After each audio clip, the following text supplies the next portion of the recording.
Hi everybody, it's Sue and you're with Get Sold, and this is going to be a video diary, which I haven't done in a super long time.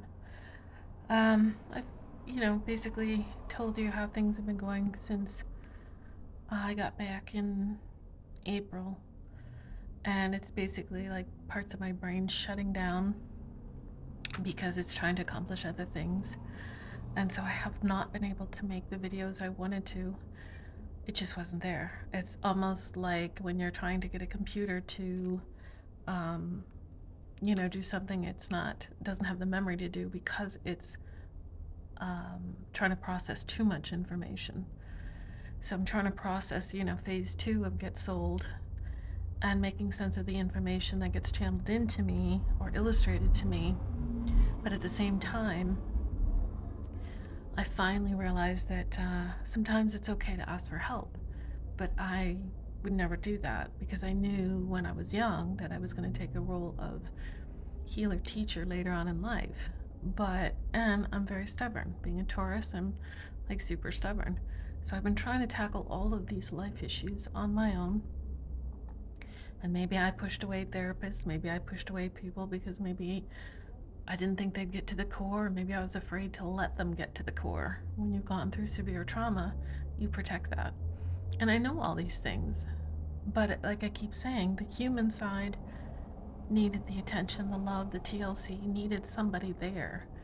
The spiritual side says, no, the soul is strong enough, you got this, whatever, whatever. But I don't got this right now. Today I had a massive, massive breakdown. Just cried till I couldn't cry anymore.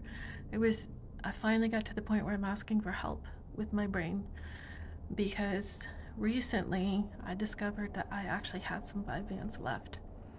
And I don't know if I manifested it in some way because I haven't been able to do anything. And it was just like in the 90s when I couldn't do anything, when the brain and the body just would not cooperate. And getting things done, trying to do anything, is like getting up, doing one thing, sitting back down, pushing myself, like mentally saying, okay, now you have to do this. And by the end of the day, the brain is so exhausted because it doesn't want to, it's not connecting the dots. And I've been trying to work on this stuff myself because I guess maybe when I was little, I didn't have anybody to turn to for the stuff that I was going through. I was just a kid, I was being told what I'm responsible for, and it was very clear that I had to be responsible for myself. That didn't allow me to ask for help. So I guess the lesson here is that I need help.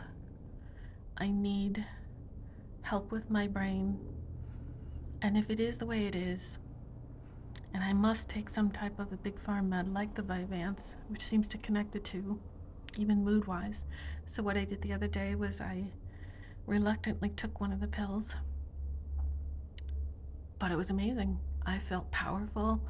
I felt like it connected both parts of my brain. I was able to move seamlessly from physical to mental, which used to always be a problem when I was doing the apartments and real estate. Like I would be doing paperwork and then something would need me to go into painting something, apartment, whatever, and I couldn't do it. I struggled. So there's a part of the brain that's just not seamlessly moving from one side to the other. Being a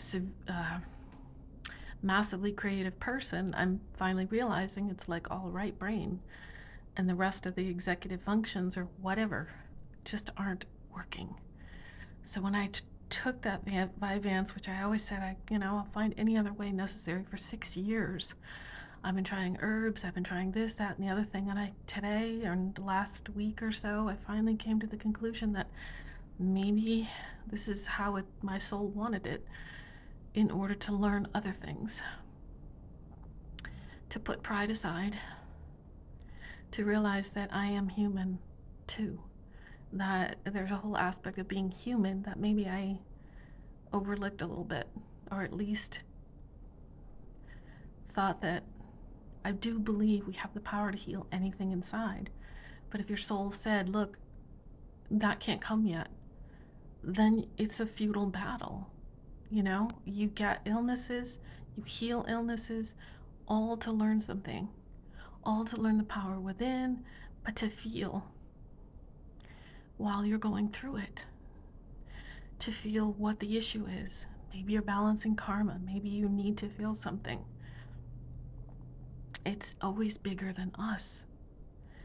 So today, after my big fit or whatever, I realized after the huge crash, because of the energies now, we're able to process things quicker. We're able to clear things quicker. So as soon as I got out of that state of mind, the state of mind was, I've been doing this life on my own for so long that I'm exhausted. And I keep getting more and more and more to process. And the brain can't handle it. Can't handle it. And that's okay. That's when I do those things that I always tell everybody else to do, you know, earth and breathe and all that stuff. But there's a part where I have to just talk to the human and say, it's okay to be tired, and it's okay to need help for something that might just not be ready to be healed yet, which is my brain. What triggered me was I finally went to the doctors on my own accord to get some answers, or at least try, with the whole sinus stuff and the histamine intolerance and all that, whatever. Because I've done all the research, I've tried what I could try, and it's not clearing up yet. From a metaphysical point of view, I probably still have a lot of work to go, but I feel like I have already healed bits of myself, a lot of bits that some people take lifetimes to heal. So I haven't really given myself credit for that. I keep, like the warrior, you keep going on a treadmill. So I took notes of what I was bouncing back from, ideas, things to explain things in other videos the only way I know how. Not through words as much, but illustrations. So I guess that's what today's video is about, knowing when enough is enough. And I need help. And it's not to say I'm weak. It's not to say that all medicines are bad. I don't like how they affect the body. I don't like the vibration and any of that. But for right now, I gotta survive. I have to work. I have to connect the dots in my brain and make something go. I'm at that point, and it's the chapter of my life where I knew this was coming. So I'll have more updates, and I'll have more on what I've been learning so that I can translate it into something that might be helpful to others in everyday life. It doesn't always have to be about trauma, but when you go through severe trauma, you tend to learn things, simple things, that somebody else who may not have the trauma, but maybe just to them life is difficult and they have trouble navigating. We're all at different soul levels. That maybe, you know, I could help in that way. So, all right, we'll keep it short. Thank you, everyone. And yeah, I'll show you my little notes here. And you get a release, but the goal is what I used to do is just, I knew how to suffer. Suffer was easy because I had millions, eons of lifetimes of suffering. And they say ancient souls, you know, you get worn down like anything, like bending a paperclip, you know, after a while you get worn down, and you're still expected to be the warrior, the leader, the demon slayer. But I'm very tired, and I just need a little support, so that even if I understand what's going on with me, I have somebody there across from me who also understands and can mirror back to me whatever it is that I need to hear. So, thank you. Love you. And I'll be back on as soon as I can.